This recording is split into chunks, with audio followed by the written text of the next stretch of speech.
¿qué tal, chicas? ¿Cómo están el día de hoy? Como dice aquí en el título del video y lo prometí es deuda, hoy les voy a hablar sobre mis películas favoritísimas de temática afro. Voy a ser sincera con ustedes y les voy a decir que la verdad es que casi lloro viendo los trailers de estas películas de nuevo para recordarme cómo había sido cuando las vi y para poder decirles, pues para poder escribir qué me parecía a mí la película. Y la verdad es que me di cuenta también que la mayoría de películas que estoy citando aquí en su mayoría son históricas, realistas, son mis favoritas y pues bueno, como yo soy estudiante o era estudiante de historia, tiene muchísimo que ver, así que espero que les guste estas recomendaciones y por favor, si ustedes tienen otras recomendaciones o otras películas, déjenlo aquí en la cajita de los comentarios, también díganme cuál de estas han visto y qué les ha parecido, que yo voy a estar súper pendiente leyendo todo. Entonces, sin enrollarme más, vamos a comenzar. Mi nombre es Judy y esto es Afro Power. Bueno, la primera película de la que les voy a hablar, yo no estoy muy segura si es una película, yo creo que es más bien una miniserie. Sin embargo, si vamos a hacer esto en orden cronológico, yo creo que no hay mejor película o bueno, mejor miniserie que cuente mejor la historia de la esclavización como lo hace Raíces. Su nombre era Kunta Kinte, hijo de Omoro y Binta Kinte, en el reino de Niumi. Debes elegir al guerrero adecuado. Basada en el libro Roots de Alex Haley y llevada a la pantalla chica por Marvin Chomsky. Vende al chico con los otros prisioneros a los ingleses. Yo creo que una de las cosas más interesantes que tiene esta serie es que está basada en la vida real. ¿Ven? Alex Haley, que fue el escritor del libro, él se puso a investigar como la historia de su familia y se dio cuenta que el primero de su familia en llegar a tierra americana desde África fue Kunta Kinte. Y a mí eso me parece como que súper genial porque él investigó, o sea, ustedes no saben rastrear, en serio que rastrear a personajes esclavizados es muy difícil porque cuando ellos llegaron aquí a América, por ejemplo, como lo muestra también esta serie, les quitan el nombre y cuando les quitan el nombre, entonces como que desaparece absolutamente todo registro que se pudiera conectar con el África. Entonces el escritor a través de la serie de Raíces cuenta la historia de toda su familia. Entonces está desde Kunta Kinte, que fue el africano traído a América, hasta él, Alex Haley, que era, bueno, un escritor en Estados Unidos. El caso es que la historia se vuelve súper interesante porque está como que Kunta Kinte, están los hijos de Kunta Kinte a que se dedicaron cuando migraron, está el problema de la esclavización, está el problema de quitar esa identidad. Así que esta serie es una de mis favoritas, yo se la recomiendo a todo el mundo que quiera conocer sobre historia, sobre su historia, porque en particular, por ejemplo, me parece que puede llegar a ser una historia muy parecida a la de todos, raptados de África, traídos a América, esclavitud. Por ejemplo, en la serie hay una parte que dice, un esclavo no nace, sino que se hace. Entonces todo ese desarraigo cultural que se lleva, todo eso se muestra en la serie y a mí me parece súper interesante, todas las protestas, todos los cambios históricos. Entonces a mí esta serie me encanta y pues bueno, no es porque estudie historia, pero les aseguro que esta serie es realmente apasionante, les aseguro que van a reír y a llorar y se van a identificar con cada uno de los personajes, así que esta serie para mí 100% recomendada. Hoy vamos a recibir invitados para cenar. ¿Por qué nunca cenáis con vuestra familia? Porque no es correcto. Permitid que os presente a mi segunda sobrina, la señorita Dido Lindsay. Yo la encuentro repulsiva. Papá, ¿por qué tengo demasiada categoría para cenar con los sirvientes y tan poca para cenar con mi familia? Basada en la vida de Dido Elizabeth Bailey, sobrina nieta de William Murray, primer conde de Mansfield y presidente del Supremo Tribunal de Inglaterra durante la segunda mitad del siglo XVIII, Bailey cuenta la historia de esta noble, o bueno, seminoble, en un momento de trascendental importancia política para la historia de la esclavización. Porque esta historia, basada en la vida real, tiene unos hilitos que la conectan con la historia de la abolición de la esclavitud africana. Aunque la verdad es que no sé de qué estoy hablando, Bailey es una de mis películas favoritas, aunque yo no sé, creo que voy a decir favoritas mucho porque todas las películas que puse aquí realmente para mí son lo mejor de lo mejor. Pero vean, Bailey para mí es una historia más que... Es muy importante verla en el contexto político de lo que significa o lo que significó el personaje de ella en ese momento, pero más que eso también Bailey es una historia tan romántica, tan linda. No, que me hace querer llorar, marica. Porque es que la película cuenta la historia desde que ella era niña, cuando su papá la recoge y la lleva a vivir a la casa de su tío, que es noble. Su papá también es noble, que le hereda una fortuna grandísima. Y la lleva a vivir a la casa de su tío. Entonces es como todo esto relacionado como que, bueno, existe la esclavitud en el siglo XVIII, soy inglesa, soy negra y soy noble, pero a la final está como que todo eso, todas esas cosas ahí revueltas, porque ella es como, ok, soy noble pero no me puedo sentar en la mesa con los blancos, soy noble y soy muy rica, pero no puedo conseguir un buen marido. Entonces en la película siempre van a estar como estas tensiones raciales, incluso también hay algunas tensiones femeninas, por ejemplo el hecho de que ellas tienen que conseguir un marido para poder estar bien, para poder asegurarse de cierta manera, para poder conservar su estatus y ese tipo de cosas. Entonces todo eso como que se inicia a mezclar ahí y la película tiene un final precioso. Tampoco estoy de acuerdo en que ella se haya quedado con ese man porque era pobre. Ay no, la peor. Pero bueno, el caso es que la película es muy bella, es una historia romántica, pero también es una historia que les va a enseñar muchísimo de historia, así que tienen que verla. ¿Sabes qué es un cazarrecompensas?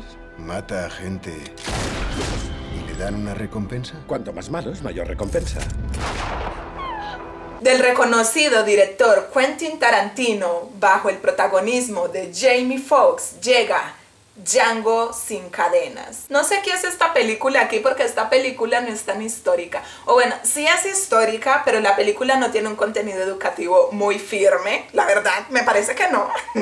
Sin embargo, es muy entretenida, así que les aseguro que no van a perder su tiempo si no la han visto. Esta película se desarrolla en torno al personaje de Django, un esclavizado comprado por un cazador de recompensas, el cual promete darle su libertad a cambio de ayudarle a capturar a algunos bandidos. Sin embargo, para mí, la película se torna mucho más interesante cuando después de Django haber logrado su libertad, decide ir a rescatar a su hermosa Matilda, ¿sí se llamaba así?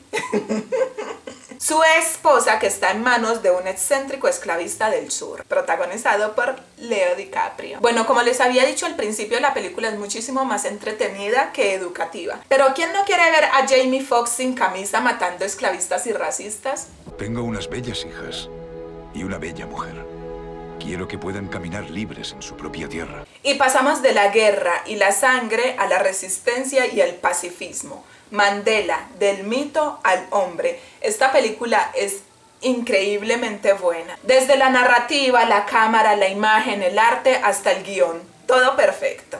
Esta película narra la historia del muy reconocido Nelson Mandela, desde su niñez hasta su investidura como el primer presidente negro sudafricano durante el régimen del apartheid, lo que lo convierte en un ícono de la resistencia y el pacifismo modernos. Entonces, en el siglo XX, todos los africanos o todos los países africanos están iniciando a independizarse. De aquí viene la historia de Mandela, que en 1948 inició con su Partido de Liberación Nacional. A mí personalmente esta película me gusta mucho porque retrata momentos de la vida personal de Mandela que no son fácilmente reconocidas. Estuvo encerrado casi 30 años y cuando salió ya era un ícono, pero adivinen quién mantuvo en pie de lucha a toda esa gente durante este tiempo. Claro, su ex esposa. La figura de Winnie Mandela, que es una de las cosas que a mí más me gustan de esta película, me parece muy interesante porque es que ella siempre está ahí, ¿ven? Y ella, cuando Mandela se tuerce, que esa es la parte de la historia de él que no me gusta, cuando Mandela se tuerce ella sigue y ella al final la plantean de cierta manera como una radical, pero ella seguía con la lucha. Entonces el hecho de que la película retrate esa parte de la historia a mí me parece muy interesante y como tal la película es re genial, así que tienen que vérsela. What's your name? Malcolm Little. No, that's the name of the slave masters who own your family. You don't even know who you are. Who are you? Y saltando del pacifismo de nuevo al radicalismo, seguimos con Malcolm X. Dirigida por el talentosísimo Spike Lee, cuenta la vida de Malcolm X, un activista político y religioso por los derechos civiles de la gente negra. Y a pesar de que esta película dura como 3 horas, yo me la he visto como 3 o 4 veces y eso quiere decir que es muy buena. A mí me gusta porque relata muy bien la complejidad del personaje, la historia, las disputas políticas, las disputas religiosas, el contexto social e histórico en Estados Unidos en el que se vivía en esa época, hacen que Malcolm sea un personaje muy interesante. Y aún más cuando la historia de este personaje siempre ha sido visible, digamos que de cierta manera se le ha satanizado porque dicen que la lucha de él era inicialmente desde lo violento. Y por eso siempre lo contraponen a Martin Luther King, que se supone que era la contraparte. Por ejemplo, en Estados Unidos hoy en día hay un día especial, un día festivo de festividad, que es el día de Martin Luther King. Y sin embargo, no hay día especial para Malcolm, porque se supone que la lucha debe ser pacifista como la hacía Martin y no violenta como la hacía Malcolm. Pero la verdad es que los dos personajes se entrelazan muy bien y ya les voy a contar por qué esto me lleva a la siguiente película. Tiene seguidores. Detroit, Nueva York, Los Ángeles. Instiga protestas colectivas y manifestaciones solidarias. Soy plenamente consciente de ello, señor Hoover. Sé que no incita a la violencia. Lo que necesito saber es qué se propone hacer Martin Luther King después. Selma es una película menos reconocida que la anterior, que habla sobre la marcha por los derechos civiles que se dio en Montgomery, Selma, de los cuales Martin Luther King fue protagonista. Y pues bueno, a mí me parece que la película puede resultar un tanto biográfica con la historia de Martin Luther King, porque cuenta mucho de su vida personal, de su vida política, en torno a los sucesos de la marcha de Selma. Y aquí es donde yo les digo, Martin, en contraposición a Malcolm, siempre se le asocia con el pacifismo y siempre se le alaba por eso. Y a pesar de que en la historia de Martin hay mucho que decir, me parece a mí que la película muestra muy bien la rabia que sentía Martin ante las injusticias, ante la muerte de las 4 niñas, ante los linchamientos, ante la cuestión de los derechos civiles. Y esa rabia no solo se veía en sus discursos, sino que también se transformó en la marcha. La marcha de Selma es la fuerza de esa rabia que produjo las injusticias de ese momento. Y a mí me parece que leerla en ese contexto es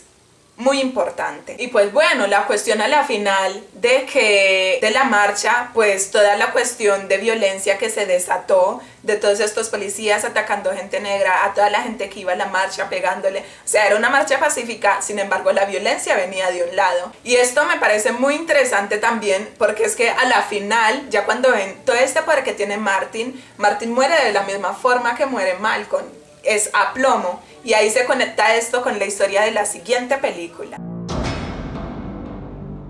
In the opinion of Mr. Hoover, the Black Panther Party is public enemy number 1. Let me see that rifle, son.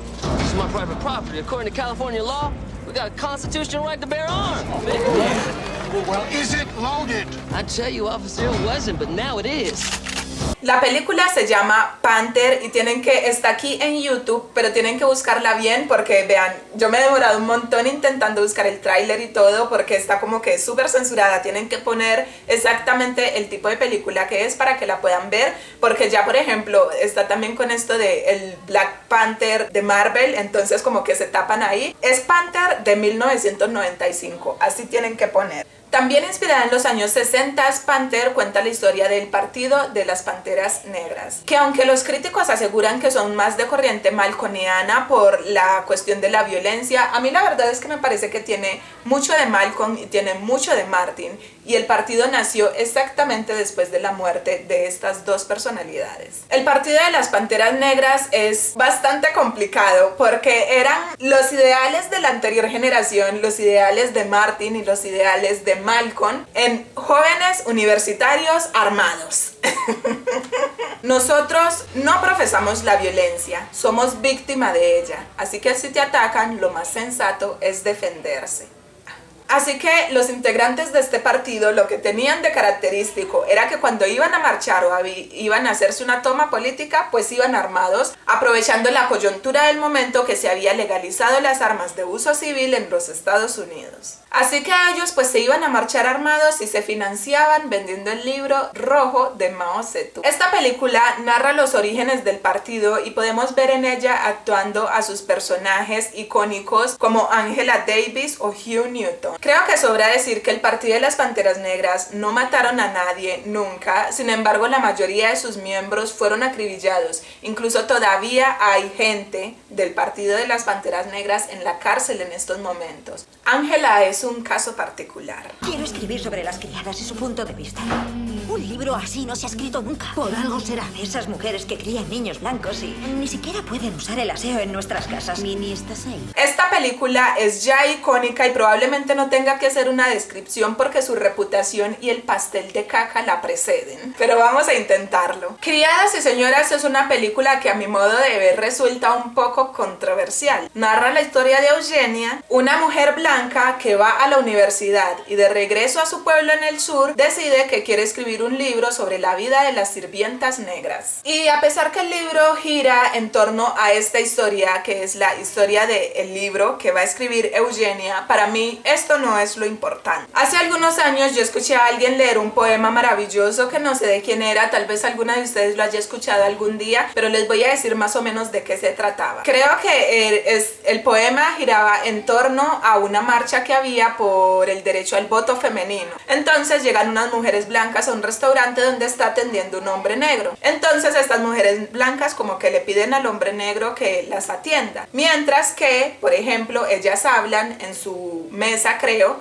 de la criada que dejaron cuidando a los niños mientras ellas salen a marchar. Feminismo negro. Yo creo que de eso se trata y de eso se trata esta película, sacando a la salvadora blanca de por medio. Porque hay tantas diferencias entre el feminismo blanco y el feminismo negro. Porque las mujeres blancas piden derecho al trabajo cuando nosotras siempre hemos trabajado. Está, por ejemplo, esta cuestión de esa mujer negra que pierde a su hijo mientras está cuidando hijos de mujeres blancas. Y eso pasa mucho porque, por ejemplo, hoy en día podemos ver mujeres negras que trabajan en el servicio doméstico, que están todos los días en la casa de sus patrones cuidando a gente blanca, mientras sus hijos se pasan todos los días en el internado o se pasan todos los días en la calle. Esta película a muchas les resulta muy divertida y lo es, pero para mí es una película muy sentida y que vale 100% la pena verla.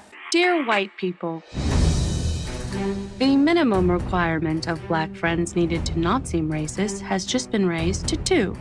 Sorry, but your weed man, Tyrone, does not count. Yo ya les había hablado de The Are White People en la recomendación de series que hice el año pasado. Ahora les vengo a hablar de The Are White People, la película. La verdad a mí me gusta muchísimo más la serie que la película, pero por la película fue que yo quise ver la serie. Se supone que la serie es la continuación de la película, así que si no se han visto la película y ya se vieron la serie, o si no se han visto la serie, pues primero deberían de verse la película. The Are White People cuenta la historia de Samantha, una joven universitaria activista, y creo que ella estudiaba era periodismo o algo por el estilo, que un día en su universidad decide hacer un documental sobre el racismo en el campus. Y dio la casualidad de que los blancos nunca dan papaya para que uno hable sobre racismo, solo hacen fiestas de disfraces con el tema del blackface.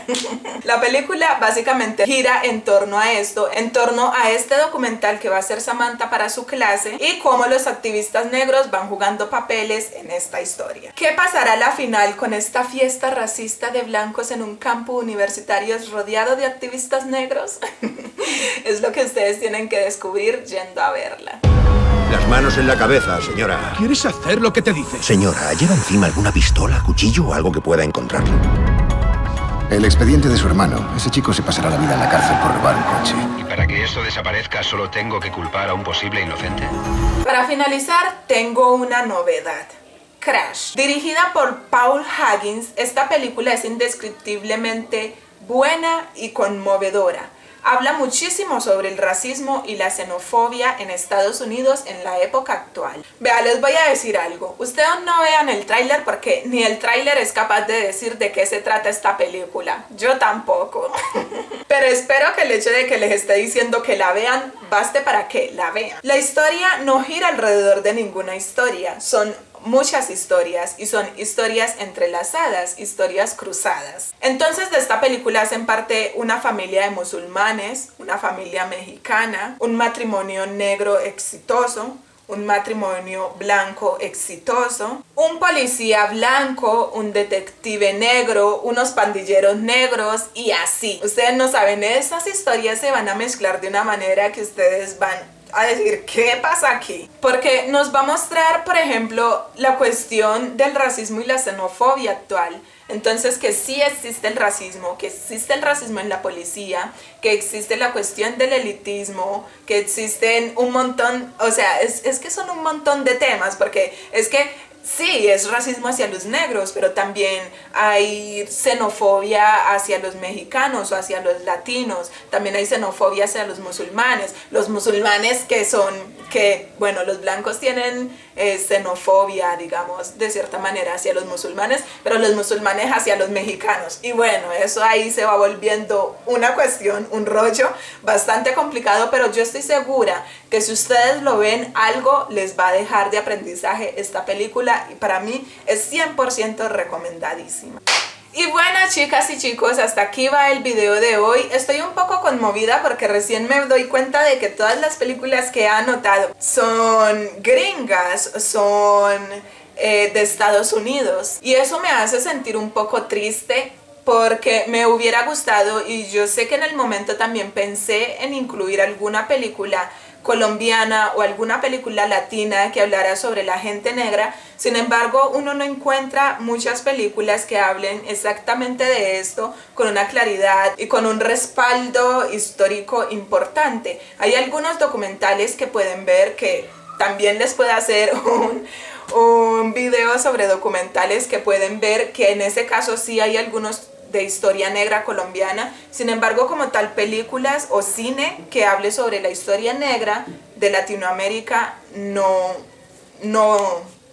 se me viene, en estos momentos no se me viene ninguno a la cabeza, y eso me entristece bastante, porque yo sé que no es el hecho de que no se hayan creado o no se hayan producido, porque conozco productores de cine negro. Sin embargo, la cuestión está, por ejemplo, en que en las pantallas, en el cine, no se le da cabida a este tipo de creaciones. Así que, bueno, si ustedes conocen alguna película que hable en los contextos latinoamericanos o colombianos en específico, sería maravilloso que también la dejaran aquí en la cajita de los comentarios. Yo iré como una bala a verla. Déjenme en su manito arriba si les ha gustado este video y si les ha gustado las recomendaciones. También quiero que me lo dejen aquí en los comentarios si ya vieron alguna de estas películas y qué tal les pareció. Suscríbanse a mi canal y a mis otras redes sociales que por aquí se las voy a estar dejando, y nos vemos a la próxima. Bye.